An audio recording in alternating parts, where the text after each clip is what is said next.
சமீபத்தில எல்லாரும் பேசப்படுற ஒரு விஷயம் தான் பிக் பாஸ். பிக் பாஸ்ல பார்த்தா வந்துட்டு வீட்டு தல, ரூட்டு தல அப்படிங்கிற மாரி வீட்டு தல அப்படிங்கிற ஒரு கான்செப்ட் போயிட்டு இருக்கு. வீட்டு தலனா அந்த வாரத்தோட கேப்டன் வந்து வீட்டு தல அப்படிங்கிற மாரி. இதுக்குள்ள பிரவீனுக்கும் திவாகர் அவர்களுக்கும் நம்ம வாட்டர்மெலன் ஸ்டார் நடிப்பு அரக்கன் அவர்களுக்கும் சண்டை வருது. அதுல வந்துட்டு நீலாம் வீட்டு தல கிடையாது அப்படின்னு சொல்லிட்டு ஒரு மாதிரியான சண்டைகள், புகைச்சல்கள் கிளம்பிட்டு இருக்கு. அத நீங்க எப்படி பார்க்குறீங்க? முதல்ல நான் எப்படி பார்க்குறேன்னா, தல தல ஒருத்தர் தான். அவரே வந்து தலன்னு கூப்பிடாதீங்க. அவரோட இனிஷியல வச்சு கூப்பிடுங்கன்ட்டாரு.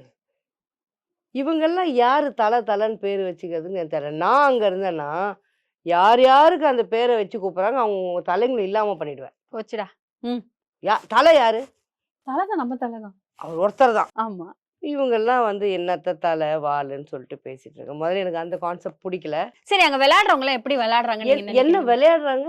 இப்ப விளையாடவே இல்லன்னு எங்க சொல்றீங்களா? விளையாடுறாங்க? இதுவரைக்கும் இப்பதான் ஏதோ ஒரு அந்த நட்டுங்கள வந்து இப்டி வைக்கிறதுக்கு, அது நம்ம யாரோ ஒருத்தங்க வைக்கவே இல்ல. அது நம்ம பார்வ தான் போல இருக்கு. ஒண்ணு கூட அது செய்யல. அது ஒண்ணு தான் விளையாட்டுன்னு இன்ட்ரோடியூஸ் பண்ணாங்க. அதுவும் அவங்களோட லக்ஸுரி ஐட்டம்ஸ் எல்லாம் உள்ள இருக்கிறதால, அது வேணும்னா அந்த மாரி ஏதோ ஒரு கான்செப்ட் போல இருக்கு. அத செய்யவே இவங்களுக்கு 25 நாள் ஆயிருக்கு. ஏன்னா 25 நாளும் இவங்க செட்டிலே ஆவாம சண்ட தான் போட்டுக்கிட்டு இருக்காங்க. பிரச்சனைல தான் ஓடிக்கிட்டு இருக்கு.